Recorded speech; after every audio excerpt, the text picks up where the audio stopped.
ko alam kung ano yung standard ng ng cup. Basta gumawa lang ako ng sample. So, sa paggawa ng cup para sa graduating students, terno ng toga, so gumupit ako ng, ang eksaktong sukat ay 12 by 12. Pero since ito kasi walang rugtong dito yan, no? So ang sukat nito ay 12 and 3/8. At ito naman ay 12 and 3/4. So dapat ang maging finish nito ay 12 by 12. Okay, so ito yung plain sa itaas. Okay? Next naman ay susukatin natin yung ulo. Ito dito sa may, teka, meron kasing nakaharang na hipit. Para doon sa banda, papasukan ng ulo. So, ang sukat nito ay 22 and 1/2 ang sukat. Okay, next naman, pagkatapos nating sukatin yung paikot ng ulo, itong, yung 12, kunin natin yung center. So, 6 inches ang center, di ba? 6. Ito, 6 inches, okay. So, dyan yung center. Guhitan ko lang yung center. Yan. Tsaka yan. So, dito sa, dahil nilagyan natin ng cross, diba? So, magkakaroon ng parts 1, 2, 3, 4. So, merong 4 na parte yon. So, sa 4 na parte, kailangan gagawa tayo dito ng bilog na ang sukat ay yung 22.5. Yung sukat ng forehead ko paikot. Okay? Gawin natin itong 3.5. 3.5. 3.5. 3.5. 3.5. Ibilogan na natin ngayon. Teka lang. Okay, so lagyan natin ng bilog ngayon. Tingnan niya. Yan. 3.5. Tapos dito. Tapos dito. I-orange na natin. Itong 22.5 na ba?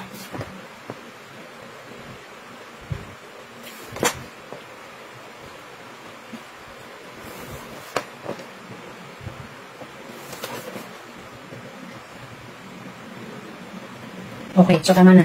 Ngayon, nalagyan na natin siya ng tanda. Ayun na. Yan, pabilog na yan, okay? Sunod naman natin ngayon yung pinakaband.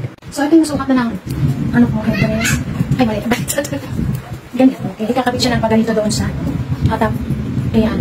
Babalutin lang ito ng tela din. Okay, so lagyan natin. Tahin muna natin ito.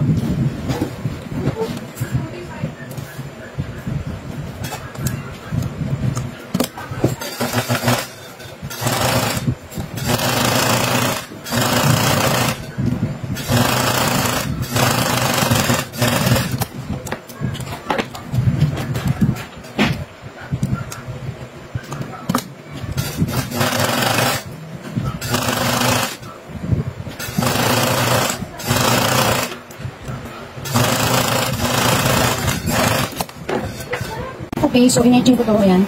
In-edging ko yan. Ayan. Tapos, ayan o, meron yan tanda. Ayan o, kulay pink yan. Ito yung alaga ko nandito sa tabi ko. Ayan. So, ikakabit ko dito pa ito. So, itong right side nito, ito. Dito siya nakaharap para walang dugtong. Ito kasi yung pag nakapull na. Yan, nakapull na. Walang dugtong dito. So, itong may patulis, dito siya nakaharap sa walang dugtong na ganyan. Yan. Okay?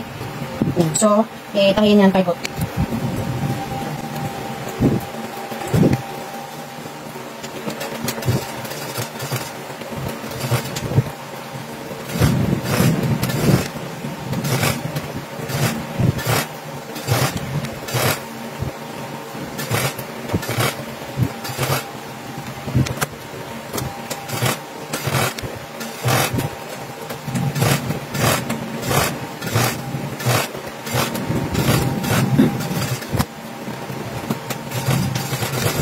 Kita ko lang.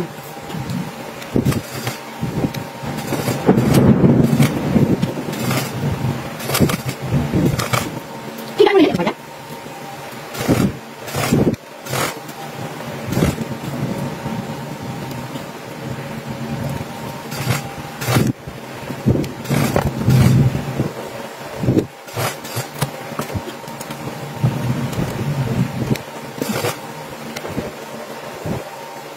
So, yan na. Lambo na natin. Ko naman, paano ba naman ako nito makakatapos? Oh, may istorbo, oh. Talaga naman, oh. So, ito, yan. Itago muna natin yan sa loob. Yan. Tapos, buuin na natin to. Yan, ganyan. Itong side open lang kasi dito natin isusuksok yung pampatigas, okay?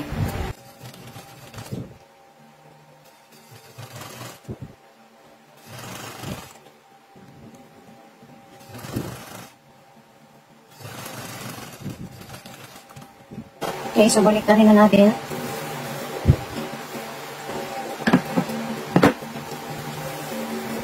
Ayan. Okay. Ayan.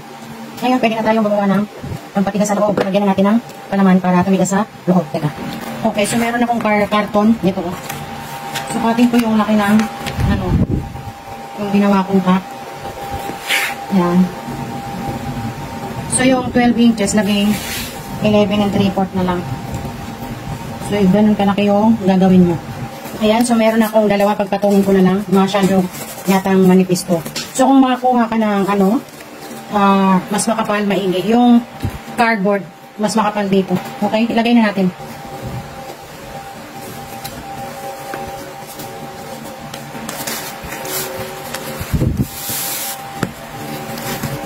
Dapat pala kulay puti. Kasi kita ko.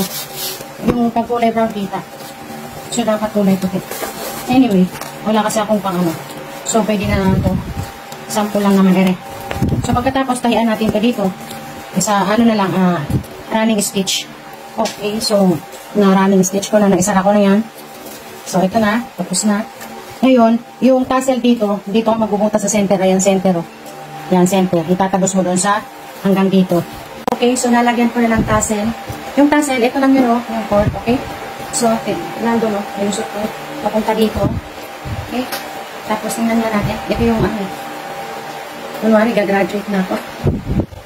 Ayan. So, ikaw na bahala kung paano yung karton kasi di siya kakulay, kulay brown, kaya nakikita. So, dapat ang kulay nun ay puti. Yung sa ilalim yung black na doon. Sa ibabaw yung white. Illustration board or cardboard, okay? So, sana nakatulong. Ayun na, graduate na.